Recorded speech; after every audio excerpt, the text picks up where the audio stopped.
আপনার সাথে আপনার যদি হয় মিলবন্ধন, দুটি মন একজনা হইলে তবেই হয় ভালোবাসার মিলন। তেমনি শোনাতে চাই এক ভালোবাসার গল্প।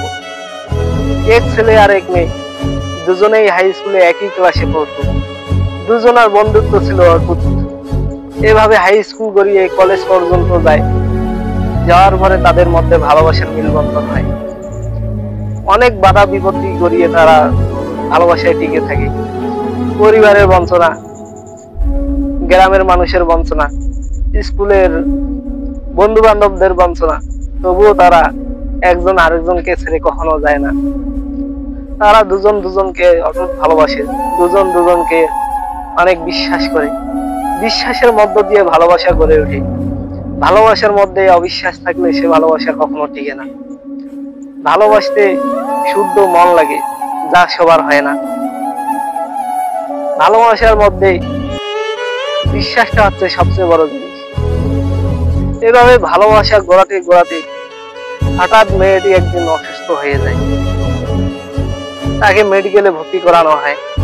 মেয়েটি অনেক গুরুতর অসুস্থ। ছেলেটি মেডিকেলে যায়, মেয়েটির দেখা করে, পরিচর্যা করে। অবস্থা খুব খারাপ হয়ে যায়। তো মেয়েটি একদিন তার অবস্থা বুঝে ছেলেটিকে বলে, তুমি কি থাকবে আজীবন আমার হাতটি ধরে? ছেলেটি ভেতরে ভেতরে কান্নায় ভেঙে পড়ে। সে মুখ দিয়ে কিছু বলে না, কিন্তু তার মেয়েটির পরিচর্যায় কোনো ত্রুটি রাখে না।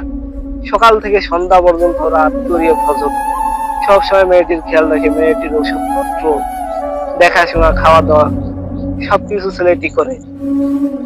এভাবে দিন যায়, সপ্তাহ যায়, মাস যায়, কিন্তু মেয়েটির অবস্থা আর ভালো হয় না।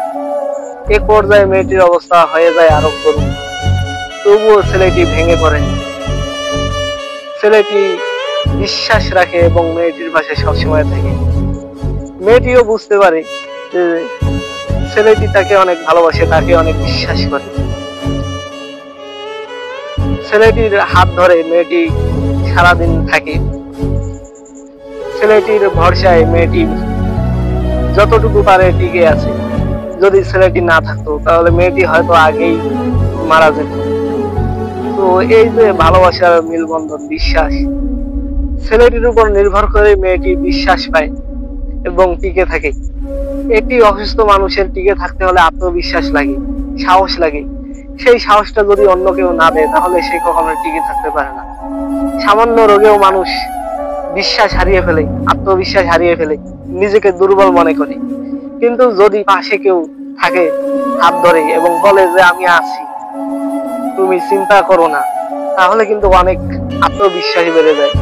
সেরকম ছেলেটিও মেয়েটিকে আত্মবিশ্বাস দেয়।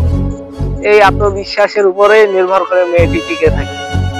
মেয়েটি এক পর্যায়ে বুঝতে পারে ছেলেটিটাকে আসলে সত্যিকারের ভালোবাসে, কিন্তু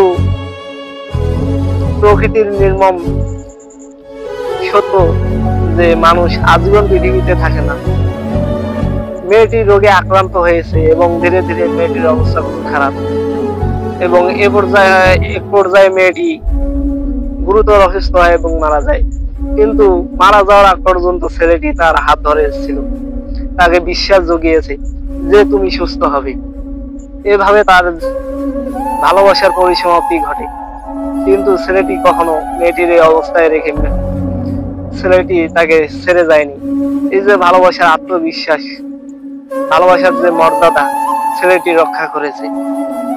তো যদি মেয়েটি বেঁচে থাকতো তাহলে তাদের ভালোবাসা হয়তো পূর্ণতা পেত, কিন্তু প্রকৃতির নির্মম ইতিহাসে ছেলেটির আর মেয়েটির ভালোবাসা পূর্ণতা পায়নি। কিন্তু কেউ কাউকে আত্মবিশ্বাস, মর্যাদা ক্ষুণ্ণ করেনি। এভাবে ভালো থাকুক পৃথিবীর সত্য ভালোবাসাগুলো, আমি এটাই কামনা করি।